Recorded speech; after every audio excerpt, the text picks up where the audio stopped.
good evening. Hello, good evening. Welcome to the Richmond Council Community Conversations and Engagement. It's lovely to have you all here this evening as we think about our various wards and the things which are important to us, local issues. My name is Father Azariah. I am based at St Peter and St Paul Church, just on the corner, as someone helpfully pointed out. It used to be over the road where the Boots currently is, and Elleray Hall used to be the parish hall for that church back in the day. So hopefully you've had an opportunity to have a look at the exhibition and to say what you think and feel by putting your stickers and your opinions on there. It's very helpful, thank you. In a moment we'll introduce those who are on the panel, and also if there are any other councillors, members of the council here. In a moment I'm going to also invite you just to stand up and clearly say your name and ward, so we know all of us who are here in the room, so no hiding anybody. Just by means of introduction to myself, I'm based at St Peter and St Paul. I've been there for almost 3 years now. I'm the associate priest, and I thought I'd take the opportunity, because obviously you are the local folks who are engaged in the topics and the issues, and so you're the right people to speak to. So one of the things that as a church we're looking to get more involved in is social prescribing, and so in tandem with GPs and some of the local organisations like Rules, we're looking next year to begin a signposting cafe. And so if there's anyone who has interest or expertise in those areas, do come and see me, and I'll let you know about that. We're also doing things to combat social isolation. So today we had a baby cinema. So it wasn't a cinema for babies, it was for mums, dads and carers of little ones. We watched a film, and then we had another showing later on in the afternoon, and folks enjoyed that. And finally, just to say that next year the church will have been on that site for 40 years. And so if you remember the old church, well, yes, that was 40 years ago the old church was there. And so we're looking to put together a bit of an event for that. So if you enjoy a good event and planning, do come and see me. And there's lots of opportunities to use your skills and expertise. And we have a lovely hall. Just to say thank you to the Baptist Church. They have some wonderful facilities here. We also have a lovely hall there which you can also look into hiring. But enough about that. It'd be lovely to hear from each of the councillors here. First up here at the tables, and then those members of the council within the room itself. So perhaps we can start here. Yes, hi, good evening. My name's Tim Woodcock. I've been a councillor in this ward for just over a year now. We was elected in May last year. I live in Queen's Road, and I'm a local businessman. Hello, I'm Martin Ellingorn. I've been a councillor for Teddington since the Falklands War. So it's almost half my life, you know. And but I became a councillor for Teddington too late to save the old St Peter and St Paul Church. Like Richard Baker, like Tim, I was elected in May last year, so just over a year. I live in Clarence Road, just down the other side of the railway line. No, this side of the railway line. Oh, good evening. I'm Monica Saunders, one of the 4 Green councillors on the council from Fulwell and Hampton Hill ward. And I suppose if we're going to just talk about background, my background is working in mental health, but now working with refugees. Over to you, Matthew. Hello, I'm Matthew Hull. I'm also a councillor for Fulwell and Hampton Hill. I've been a councillor for just over a year. I work in conferences and events, that's my day job. I live in Stanley Road, and I sit on the council's education committee. Good evening, I'm Jonathan Cardy. I've been a councillor for Fulwell and Hampton Hill for 13 years now, and I chair the planning committee. And like everyone here, except for Monica, I'm one of the Lib Dems. Great, and those of you in the room, please do stand up and let us know who you are and which ward you're part of. Hello, my name's Jim Millard. I'm one of the councillors for Hampton Wick Ward. and I'm also the tenants champion for Richmond Council, which may or may not be relevant tonight as well. I thought it was Tennis My forehand is terrible. Hi, I'm Robin Brown. I'm also a councillor for Hampton Wick Ward, elected in May. I'm the lead member for Finance and Resources on the council, and I live in Monster Road. Richard Bennett, I'm leader of the Green Group on the council. The ward councillor for South Twickenham, which includes Strawberry Hill House, St Mary's College and Twickenham Green. And I live in Stanley Road, which runs right the way between these two wards, but I live in the bit that's a cul-de-sac that actually isn't in these wards. Thank you. My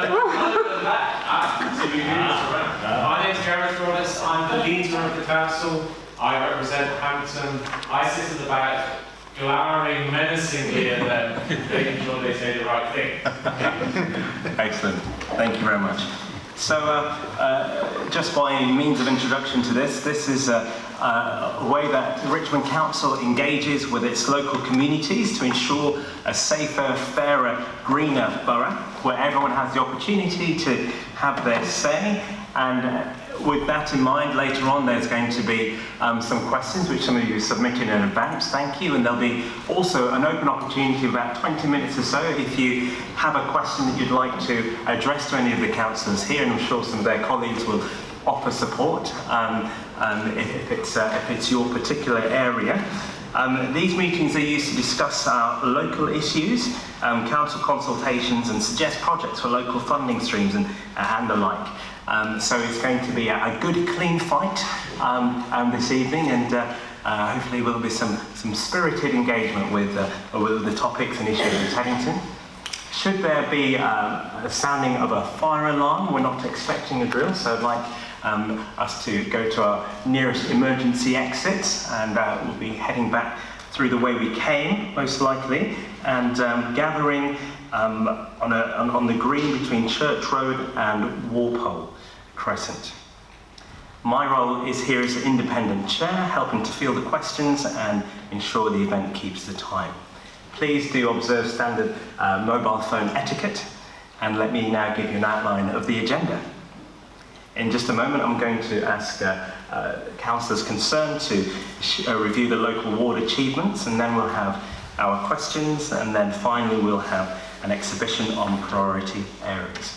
Excellent. So if I can now hand over to the relevant councillor to give us a review of the local ward achievements. Well, shall I start? Yes, please. By the way, I didn't say I lived in Albert Road, but I do live in Albert Road. I, as well as being a ward councillor, I'm chair of the Environment Committee, so I'll speak about one or two things affecting the environment which apply to the two wards here. One of them, which I'm really quite pleased about, is within the last year we've introduced new conservation areas and added to existing conservations in both wards, mainly Victorian and Edwardian buildings, including this stretch of Church Road and the older buildings in Broad Street. So we now have more protection, and we can do things like resist horrible advertising signs and generally make it more difficult for people to ruin what there is of period quality in those roads. So I'm quite pleased about that. We've also been quite successful over the last year in saving trees in both this ward and in Hampton Hill ward, Fulwell ward, putting tree preservations. Well, Jonathan might want to mention the Chili Pines, but Rich and I have been involved in saving an oak tree, a black mulberry, and a sycamore and an ash tree, all against the wishes of various people who objected, usually the owners, but so we're doing our very best to save our biggest and most important trees. The one thing that I just wanted to mention was a topic that probably arose last year, in fact, not last year, but the last meeting that we had, which was Ellery Hall. And for those of you who don't know Ellery Hall, it's in Ellery Road, I'm sure you do. It's the shack at the end. It's actually a very nice shack, but it is rather old. And we've been working with the trustees there in terms of what can be done to the building and so on. And we have set up a feasibility study, really just to identify costs in terms of what could be done with it. Could it be rebuilt on the same site? Could it be moved to a different site? In fact, one of those it's looking at is the North East Lane car park site. And now that feasibility study has reached a certain stage. It's not yet available. We haven't seen it. Officers have it at the moment. And to tie in with that, there's going to be a review, a car park review, in terms of car parking in the area. So that should be able to, we should be able to give some idea as to costs, whether it's something that we are going to go ahead with or not, in early to mid-July. Yeah, so just to add to that, I think that the consultation at the moment is a financial appraisal. So even if it's going to come out with an estimated budget of how much it's going to cost to rebuild Ellery Hall on the North East car park site, but it will still have to go to planning and consultation amongst all the local residents in order to get their views on any alternate scheme. So I think it's actually quite a long way off yet, but let's put it into context. I mean, please feel free to ask questions afterwards.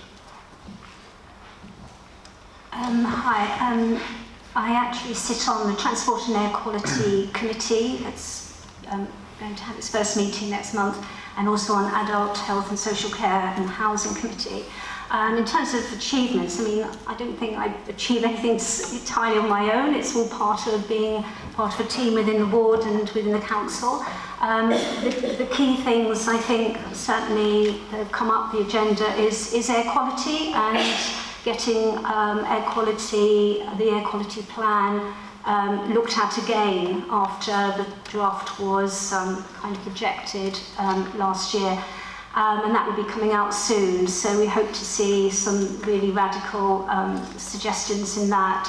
With my colleague, and particularly Councillor Cardy, where there's a number of road safety issues within the ward that we're looking to address, particularly around Burton's Road, rat running, accidents, crossing outside Stanley School, so we're progressing on that.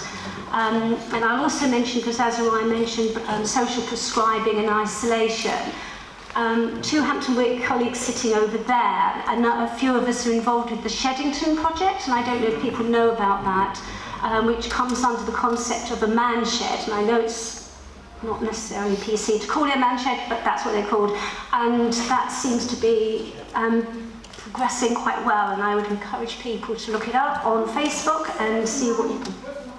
Sorry? What's a man shed? Man shed is, I don't want to go into a lot of detail now, but it's a concept which basically fits around traditionally encouraging men, because they have traditionally been more socially isolated and not good at talking to people and sharing their emotional problems and so on. So it's to reduce isolation amongst people, but at the same time there is an environmental sort of agenda as well, which is around repairing, recycling, making things.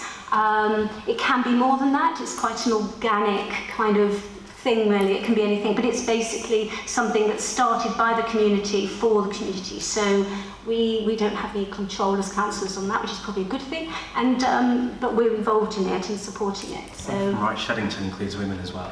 It definitely does include women, yeah. Sorry, Matthew. Yeah, please. Yeah. Finish. Okay. Thank you very much, Mon. As Mon says, we work as a team, which is great. Some of my achievements that I did get done myself.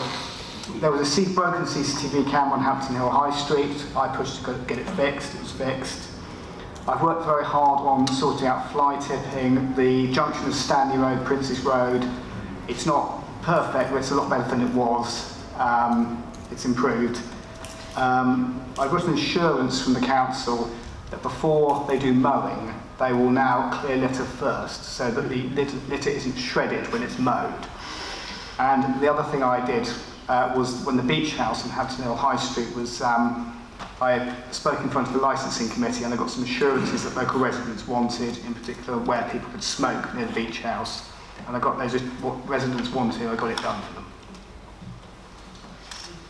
I think everyone else has said the street they live on. I'm on Walgrove Road near the library. Martin mentioned trees. You probably all know the monkey puzzles on Stanley Road.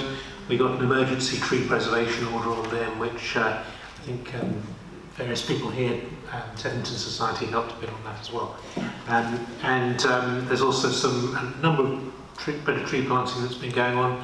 Laurel Road in particular, I was able to sort out who actually owned a particular bit of land, whether it was Royal Parks or Council, and there are now some trees filling in some of the gaps on Laurel Road. Another thing I've been involved in, which was a pet project of mine after a number of people complained to me about St Mary's and St Peter's closing whenever there was an election going on. I've managed to get into our manifesto for the last election and then actioned this year. The six schools that closed whenever there was an election didn't close this year. And those of you who live in one half of my ward wound up voting at the Catholic Church or at their hall instead of at St Mary's and St Peter's. And those in the Hampton Hill half of the ward wound up voting at the Greenwood Centre instead of at Hampton Hill Juniors. And I believe that many of the adults involved in both those schools are very happy that those schools didn't close for that day. I'm also aware that some of the children are not so happy, but we can't please everyone, can we? And they can't vote yet. So I think that covers, and yes, I've worked with Mon on some transport issues, but she's covered that. Wonderful, great, thank you very much. So there's a wonderful group of things that councillors have done on our behalf, so I'd like to invite you to join me in just a round of applause as an expression of appreciation for the work that they do for us.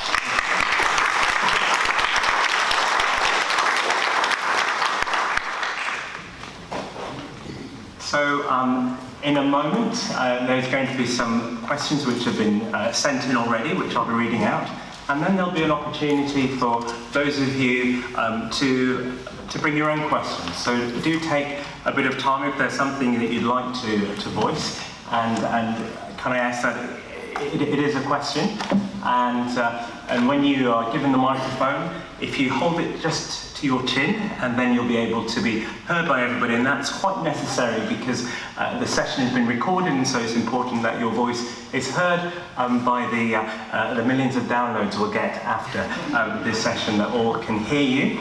But before we continue, if I can just give a short commercial break, just to say that this is one way of us expressing community, but there's also another way, and the Teddington Village Fair is happening on the 30th of June. It's a Sunday between noon and 5 at Agnew Hall Gardens, and there's going to be a whole range of wonderful activities taking part, and perhaps there's an opportunity, Sheena, to take part or volunteer or this sort of thing. Yeah, so if you'd like to be involved, I know there's one or two of the stands that I would appreciate a volunteer or two to give a little turn. That's just another way of us being community together.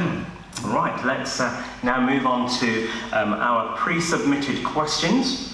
And so the first one comes, I will say as well that I will try my best to mispronounce as many names as I can. All right, so if you hear your name being mispronounced, I told you that was going to happen. Okay, so John Latham.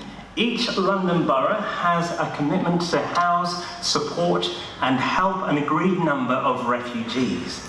Please can we be told how the borough is helping refugees? How many? How does the Richmond Refugee Committee work? How can we in our local community support the borough's refugee committee? Question one. Anyone like to take that? Is John here actually, or is this? There isn't. Oh, okay. Well, I know there's been a written response from officers to him, which is quite long. I don't really want to read the whole thing through, but basically London Borough of Richmond are Just give us a summary. Yeah, London Borough of Richmond are currently supporting 5 families via the Syrian Vulnerable Persons Relocation Scheme. Another family is due later this month, and it all comes from within the resettlement team, and there's a support worker who goes out and does more in-depth support to families once they come here. It's quite timely that there's this question because it's Refugee Week this week, and I think the Immigration Minister actually extended the Voluntary Persons Resettlement Scheme and Community Sponsorship Scheme to 2020. But if you want to get involved, there is Refugees Welcome in Richmond, which has a Facebook page and is doing sort of kind of complementing, if you like, what the council are doing. Citizens UK have figures on exactly how many people are resettled in the borough.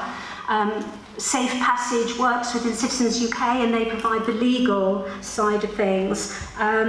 And there's a community sponsorship scheme which has actually was launched by St Michael's Church in Fulwell last month. So there's quite a lot going on, maybe not as much as elsewhere, but there is quite a lot going on. So I won't go beyond that. Thanks. That's great, thank you. Okay, the next question is by Elizabeth Newton, and is Elizabeth here with us this evening? Okay. The question is, I would like to ask, after having months of disruption, putting down new pavements in Hampton Hill, which looked splendid for a few weeks, now looks awful.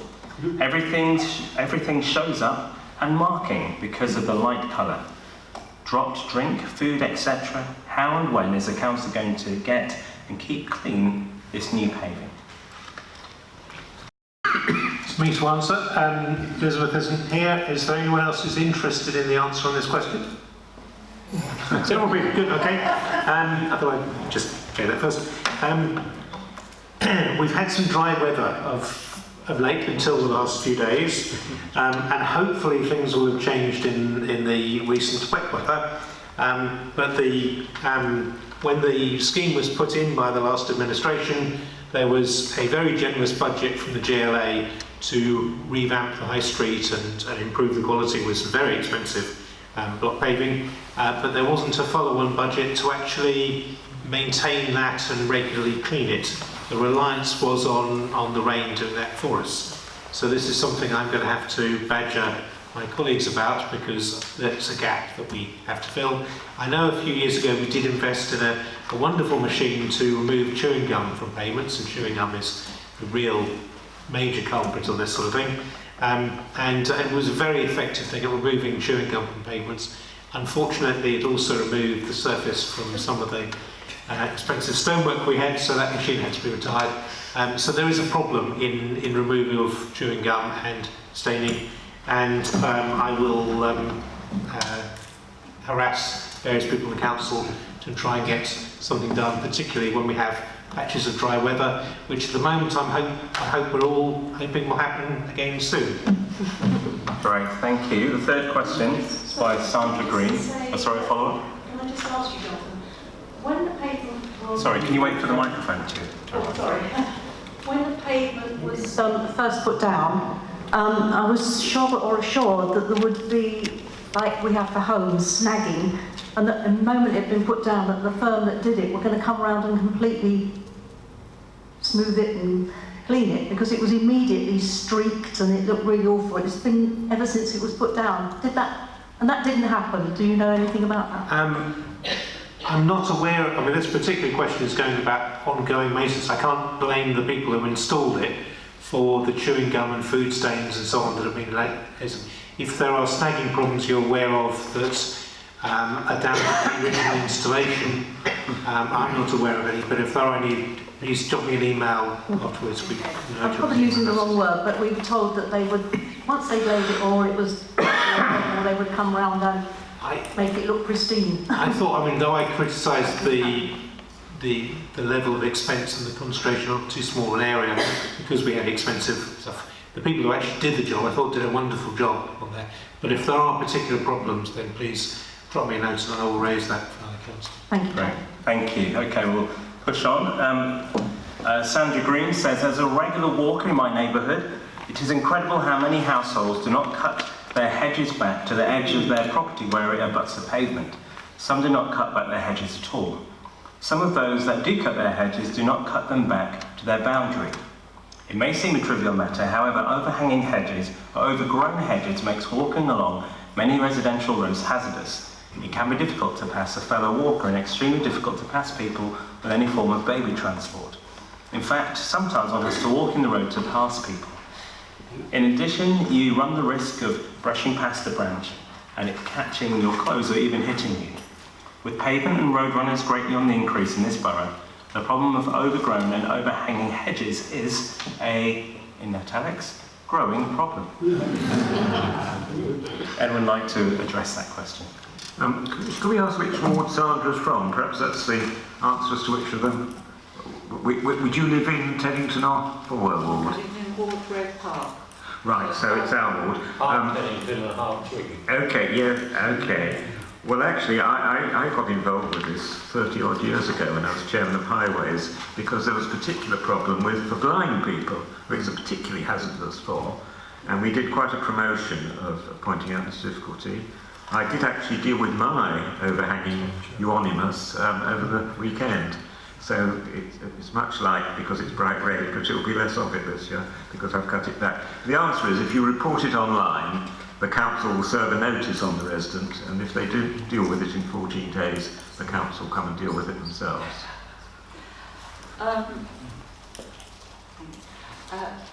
If you put it to your chin, please, thank you. Thank you for that answer, but really, there's too many in the borough to be able to be bombarding you with emails. Personally, I would have thought it would have been better the other way round, that the council issues a letter to all residents asking them to do this, because it's not just the area that I live in.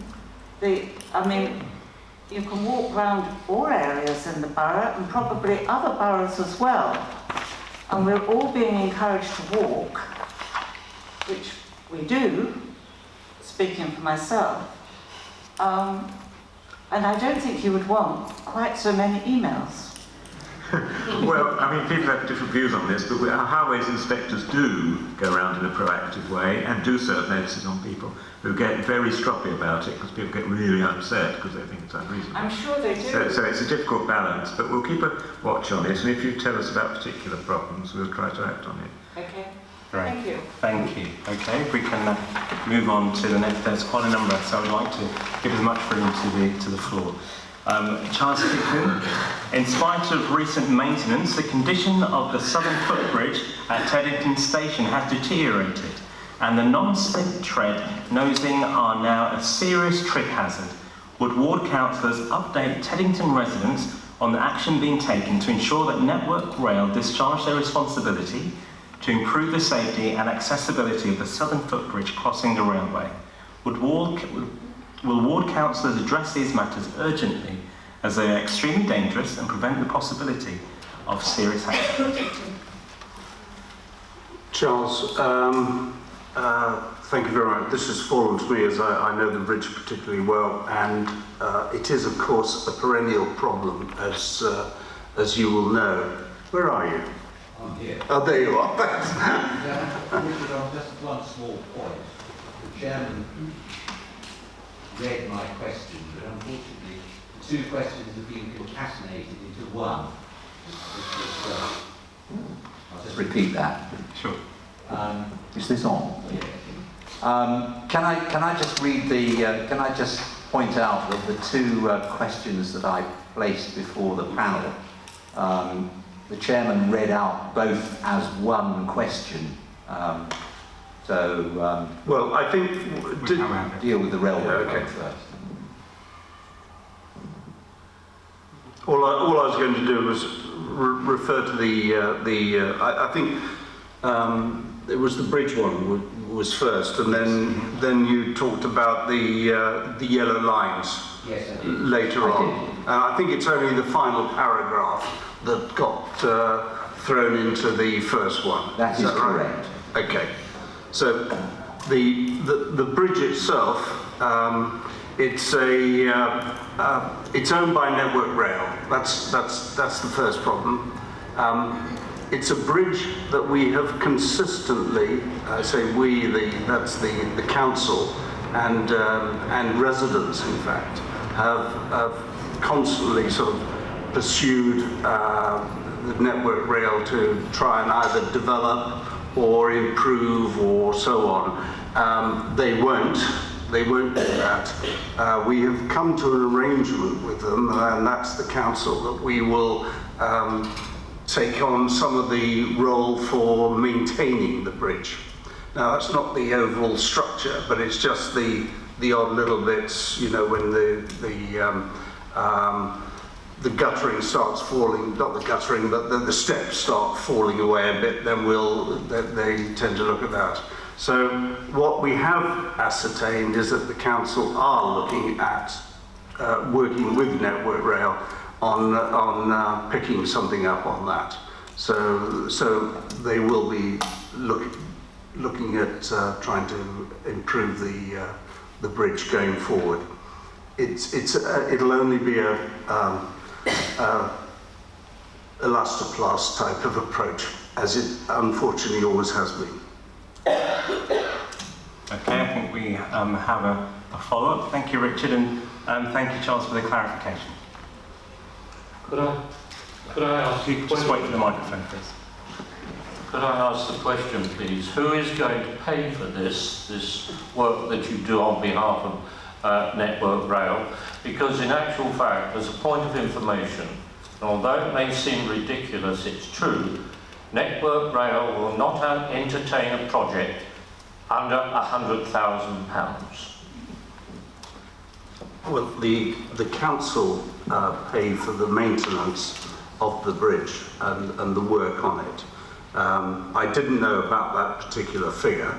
What I do know is that they won't do anything with that particular bridge. I think they'd like to get rid of it, which of course we don't want to see, because I think a lot of people use that bridge quite frequently. Perhaps it might be helpful if we give you some good news about the lifts on the main bridge. There's been a bit of a delay because the owner of the nursery, the little bit of land in front of the bridge is owned by the owner of the defunct nursery, who's proving extremely difficult about selling it to Network Rail at 4 times the valuation. So if necessary, Network Rail will compulsorily purchase it. But it is still in the programme, and we are promised that the process, even if they have to compulsorily purchase that little bit of land where the shed is, will ensure that at least by 2020, which is slightly later than we hoped, the lifts will be in, and they may be able to carry out some preliminary works earlier than that. But it's definitely in the national programme, and it is going to happen. Right, thank you very much. We move on to Matt Oliver. Well, Charles's second question. Oh, sorry. Okay. Yes. Will ward councillors address these matters urgently? Well, no, in spite of the extension. Okay. Right. So on my paperwork, the second question isn't in full. Okay. So why don't you read it? Shall I read it, Yeah. Charles? Do you want to read it? I can read it. But if we could keep this short, just because we've got quite a few things to get through. In spite of the extension of yellow lines at the junction of Avenue Road and Clarence Road, visibility still remains obscured in Clarence Road, and further extension of the double yellow lines is necessary. Also, and perhaps more importantly, further work at the junction of Avenue Road with Park Road needs to be carried out to ensure that road users exiting Avenue Road onto Park Road towards Teddington can see approaching oncoming traffic. Currently, parked cars on Park Road obscure the visibility. Will ward councillors address these matters urgently, as they are extremely dangerous and prevent the possibility of a serious accident?